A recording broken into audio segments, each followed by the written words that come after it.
Hey everybody, I hope you are doing well. I am Afefe with Touch by Tarot.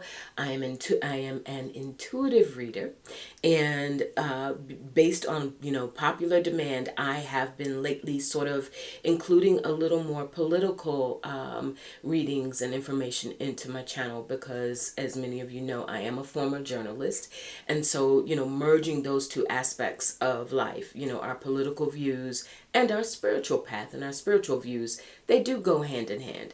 And I was reminded, especially this week, you all, with all that's been going on. We've got made some notes here so I wouldn't forget too many things.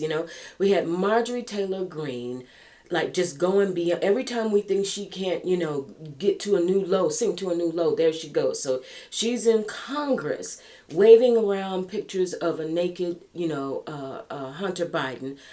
I think there might be some desire there, but that's another reading for another day. And then we had Jason Aldean, this country music star who I knew nothing about until he exploded on the news this week because of the video related to his song "Try That in a Small Town." Where he used, there was all this splicing of, excuse me, images from the Black Lives Matters protests, some of the darker moments from those protests. And his whole point is, it's all about gun control, having our guns, don't try to take our guns from us or else. They were very thinly veiled references to sundown laws, which were known in the old South and apparently the modern South, where if you were caught, people of color were caught in certain towns after dark, that was basically your demise, okay? So, he's out here promoting this. Of course, we have Donald Trump who jumps on the bandwagon and says, mighty fine man, mighty fine song.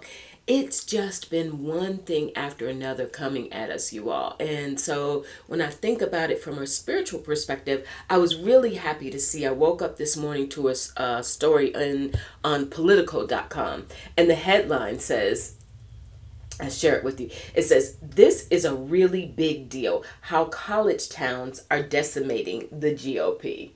Right? And I was like, oh, okay. It's a great article. I really recommend you check it out because it's saying that in college towns across the country, especially in states that have switched or on the border of switching from red to blue, Wisconsin, North Carolina, where Joe Biden only lost by a percentage point in 2020. I mean, and then we've got Florida, which is just, what Ron DeSantis is doing is just, it's criminal. I mean, it's just nothing short of criminal. But in terms of, college town populations, the good news is here in Florida, the new school, which is a public university, 36% of its faculty have resigned or are in the process of resigning because they've had enough. It's a small liberal arts college in Sarasota. And so this notion that Politico is talking about, where the more our young people become educated and understand that what we deserve and what we have fought for from, the civil rights movement onward, voting rights, all these things, LGBTQ, all of the things that we know have come under attack recently.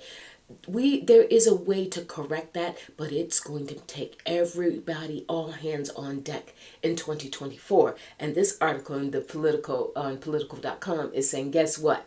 It's looking just that way. Because while a lot of young people are not declaring a party affiliation, I get it. That the bottom line is when it's time to vote, they're going to vote for the Dems because this polarization, this absolute going backward in time, wanting to send the Americans back to, the 50s where women are just supposed to stand around in aprons and baking cakes all day while, men go out and do what they want to do. This toxic masculinity, which was really reflected. I don't know if you all, before I make a decision about something, I like to be informed. So as turned off as I was about this Jason Aldean song, I went and looked at the video for myself. it was really, really interesting. The toxic masculinity, this whole notion of, the replacement theory, that people are sounding the alarm. Basically, rural, uneducated people are sounding the alarms around the notion that they are just being pushed out, and that they no longer see themselves as a part of the American fabric, and so they are going to take it back, similar to the way that they took America from indigenous people way back when. The very idea that in Florida the Department of Education has now decreed that these books are being banned, books on African American history, African American advanced placement courses, wiped away, wiped off the slates, and now they're put forth the idea that they are going to teach middle and high school students that slavery wasn't so bad after all, that in fact black people learned certain marketable skills due to slavery. And so, hey, what's this whole thing about reparations? What is that about? Why would we do that? We helped you become who you are. Okay, having said that as well, I do want to recommend some books to, we have the power. Regardless of what is happening in our schools, we have the power. And that brings me to the topic. I'm going to share some tarot cards that I pulled for you all today to think about it in the context of the ways that we can continue to combat all of this misinformation, disinformation, and really troubling news that's been coming our way. We have to keep our vibration high. We have to fight the good fight. And so when I'm thinking about, I put culture wars versus spiritual power. Two different things. Culture wars are definitely what's happening right now. It is what the far right is banking on. It is their whole platform. There's no policy decisions. There are no, definitive plans about fossil fuels and what to do about climate. There's no real meat or substance. It's all about division.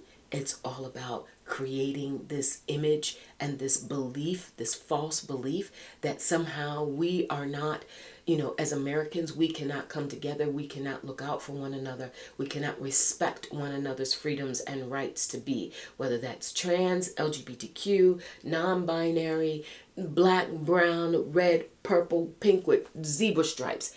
This is what, in principle, in theory, this is what America should be about, is that acceptance. And instead, we see where we are. So we're going to get to some cards. I do want to mention, this book was also in the news a lot this week by Ta-Nehisi Coates. A teacher who was teaching this material from this book, I believe in South Carolina. Might have been Columbia, South Carolina. Check me on that. But there was a teacher who was white who was teaching from this novel. National Book Award winner.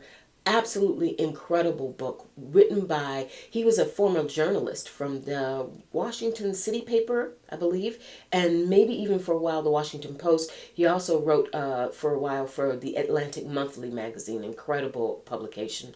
So he went to the school board meeting. He didn't speak, he wasn't given a platform, but the point is, as an author of a banned book, he took it upon himself to go and sit with this teacher who is fighting for her job because, they're basically trying to get rid of her because she taught material from this book. And essentially, it's a book from a black man's perspective written to his son about what to expect and what it's like growing up in America. So, if you haven't heard of this book, educate yourselves, spread the word, make sure that, these books are for sale. We do have access to them. And if they are being banned in our schools, that does not stop us. As an African American woman, I remember hearing stories from my grandmother and my elders about, when things were not being taught to them in any kind of formal education. Took it upon ourselves to go and find information and read the books and share the books and become literate by reading to one another. We remember when that was actually illegal as well, being able to have, being not only not having access to education, but it being illegal to know how to read. Remember those days, right? We had the 1619 Project. A lot of hoopla about that. There is a Netflix, I believe it's on Netflix, documentary. All right. This woman, Nicole Hannah Jones, turned the literary and journalistic world on its ear when she came out with this project. Took a very long time. Congrats to the New York Times for standing behind her and helping her launch this work. Incredible, powerful work, you all. I recommend that as well. And then we have Isabel Wilkerson's Cast. This has a lot to do. This is another banned book where she talks about how America has basically developed a caste system, right?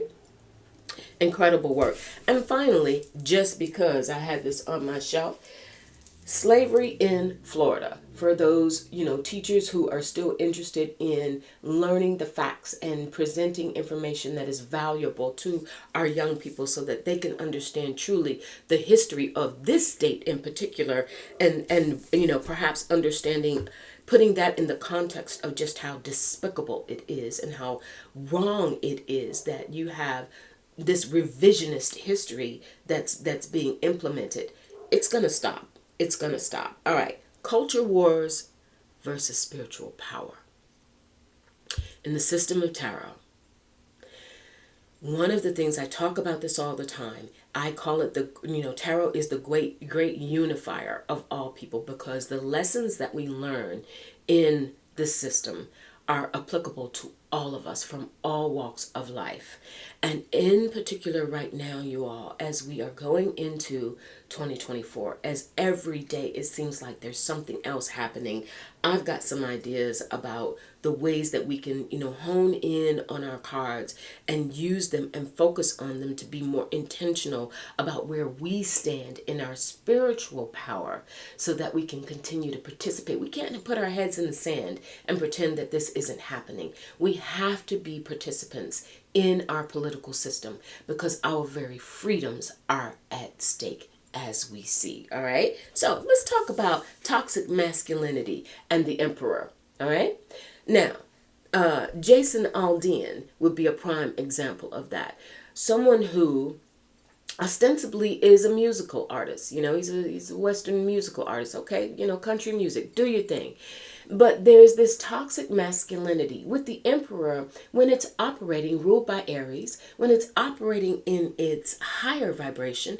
It can build cities and governments. It can build new roads. It is what, where was it where that was it Philadelphia or somewhere in, I think it was Pennsylvania, somewhere where that whole section of I-95 collapsed. And like that, the Biden administration got on it. And before what was it, 12 days? Something unheard of where it was, it was put back and repairs were made. That is emperor energy in its high vibration. It is where a vision, leadership is called for, a vision is implemented, and boom, things can happen. Toxic masculinity, on the other hand, is where I am going to create a vision that I want for me, and anybody else be damned who doesn't get on board with it, essentially. And so you've got this guy, Jason Aldean, who, went out and basically said, as a good old boy, we know who we are. We protect our own. You come for our guns, and guess what's going to happen to you? That is emperor energy that is turned on its head. It is that toxic masculinity where instead of using power to build, to collaborate, power is being used to separate, to throw down a gauntlet and say, this is me and I see you and I don't like you, so you stay over here, over there. Small town, small-minded thinking. I thought that was an interesting title for his song, Try That in a Small Town. Yeah, because small town, small thinking, perhaps, Jason? All right, so think about that. When you pull the Emperor card, when you work with the Emperor energy in tarot, think about what kind of vision, what kind of leadership, what, to the extent that, yes, people may have a talent for having a vision and for being articulate and for being charismatic, even charming, getting people to buy into their vision. But who does that vision serve?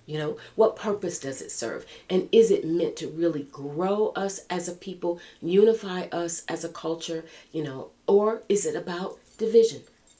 Think about that with the Emperor. The Hierophant, you all. We have Venus about to go into retrograde from July 23rd through September.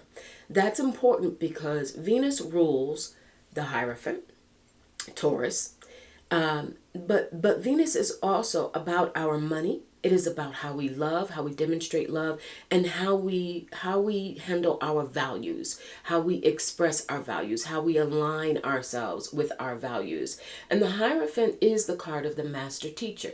It very often has to do with, and when I think about the far right, evangelicals and faith and religion and being dogmatic, in the more negative aspect of the bull, Taurus the bull, where there's that stubbornness that I know what I know and nobody's going to tell me any different. I don't care if you show me evidence right here in my face. I'm sticking to what I say, no matter what. That's where it can get into that sort of energy with the Hierophant. But the Hierophant is also where sometimes we have to challenge what we know, what we've been told, the things that we stand on, what we thought our foundations were. The Hierophant was rocked to its core during the COVID-19 pandemic because so many things that we thought we could, stand on, that we knew to be true 100% about these United States of America, got challenged in our healthcare systems and now certainly in the political arena, all right, and educational arena, all right. So think about that too. When you're pulling the Hierophant, whether you're doing a personal reading or whether you're looking at things more, in a social context, think about that because the Hierophant is about established traditional practices and what we know, what we believe we can count on, our faith, what we feel like is solid, the bull, right? That earthly, strong, solid energy. But it is also about change. Life is about change. And sometimes these things are challenged. I think about this political story, political.com story, where they're saying for those of us in these college towns where, people are moving to these towns to teach, to become faculty, to buy, to build businesses, to have more active participation with a younger and dynamic group of people who are free thinkers and who want to promote free thinking. That is a Hierophant goal. All right. When the Hierophant needs to get shifted around, that's a Hierophant goal. Another card, Strength. Venus is going retrograde in Leo. Leo rules the Strength card. Strength and Leo, it is about being seen. It is about being affirmed, having a right and knowing that you have a right to show up in the world as you are, unapologetically, right? And that is something that is being called into question. We have got to talk about spiritual power.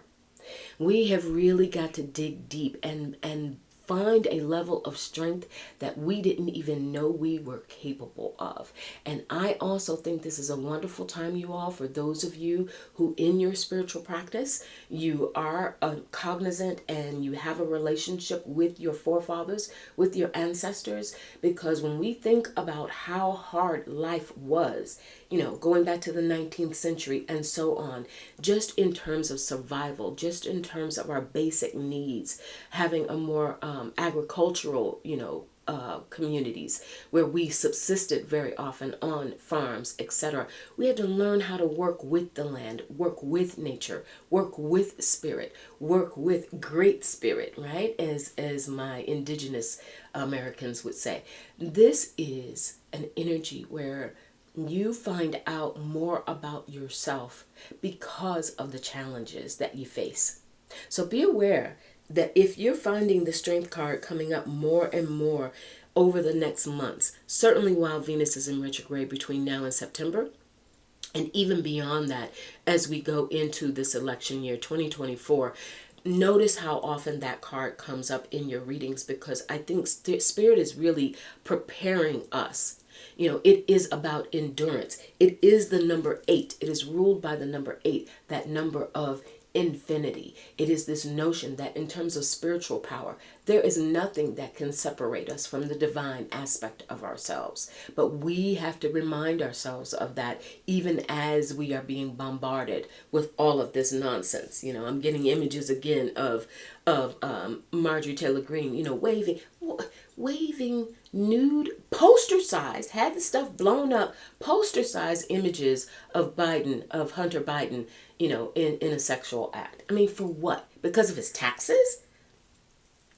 Here we go, y'all. Keep it pushing. We have the Wheel of Fortune.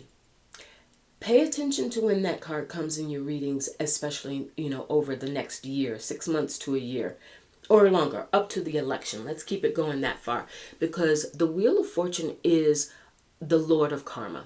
It is ruled by Jupiter. It is about growth and expansion. It is about everything having its cycle. And this too, we must be mindful in our spiritual power, contrasted with these culture wars, that this is a cycle that we are going through. And that this cycle of time will move on. We will have learned something from it. I wonder if part of what's happened is Spirit is saying, our guides have said, you know what?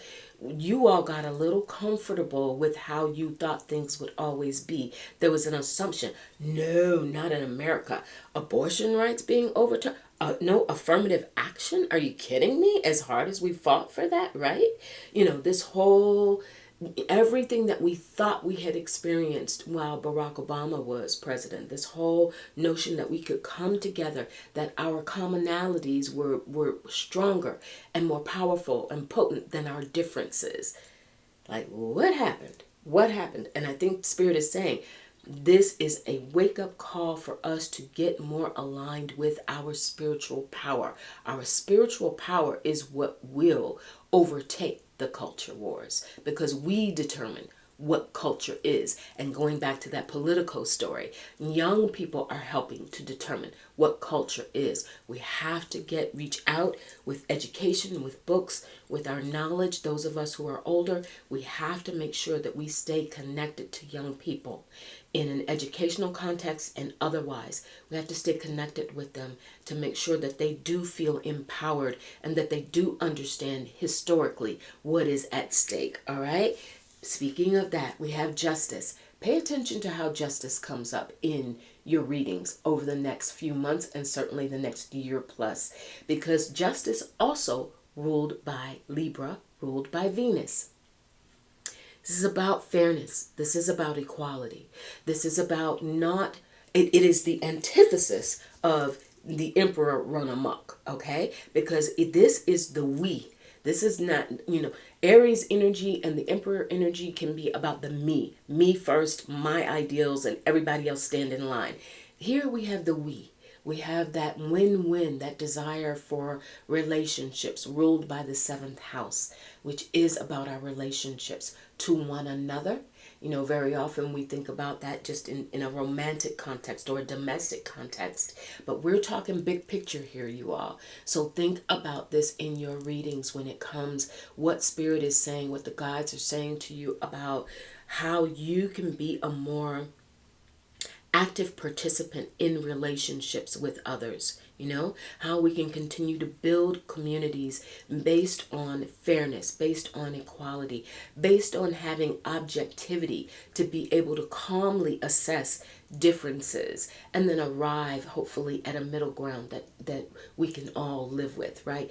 Fundamental rights, fundamental ideals that no matter how we play them out in our individual lives, we get it and we can appreciate it and respect it about one another. Justice is going to be a very powerful and pivotal card and energy presented to us in the next year or so. And finally, you all, the last card that Spirit gave me to share with you all today is Judgment. Judgment is ruled by Pluto, and it is an energy that does not play. These changes that are happening all around us and the challenges that we are facing socially, politically, economically, every other we want to name, right? All the isms thrown in with that. Here is where Spirit says there are lessons that we are learning at this time, and they are painful lessons. They are shocking lessons. Pluto Pluto is so transformative that, like, today you thought you knew everything there was to know about our history and where we were going and what we've accomplished and who we are fundamentally, and the next day you've got, you've got someone like a Jason Aldean who said, you know what, I don't know anything about you all. I don't like you all. And if you come to my town, there's going to be a problem. And this was just one. I mean, that song blew up and became top news just as the Department of Education in Florida came out and said, guess what, you all? Slaves should be, you descendants of slaves should be grateful. Because of us, you learned how, you learned some skills so that you could market yourselves and make a living in this here US of A. Ooh, judgment. Pluto is going to be like, you know what? You had to see that for what it was. You needed the wake-up call. We needed the wake-up call so that we can fundamentally prepare to transform ourselves into a different version, a more protected version, and a more solidified version of what we see as American people, how we want to shape this country, and how important it is for us to remain politically involved. We have to get out and vote in 2024 like we have never, ever, ever voted before. And we have to stay on top of all of these attempts to do redistricting and limiting our votes. We know these things that are happening. We see them. We have to educate ourselves, share information, share knowledge, because education, I really recommend read that Political article. It gives us hope that across this nation there are people who care, who are learning, who are dedicated to building America in a way that is for us all and getting rid of some of this nonsense. It will come to an end. Keep in mind the Wheel of Fortune. This is a cycle, and we're going to get to the end of that cycle. I'd love to hear your opinions. Let me know more about how you feel with the spiritual/political readings. I want to bring you more of that because I think that there is room for us to discuss those things and bring it back to our spiritual center. And also, I'm not going to forget just my normal day-to-day, feeding you all a little feedback from spirit on what's happening. I'll check in with you on Sunday for the week ahead. Have a great weekend. I'll talk to you soon.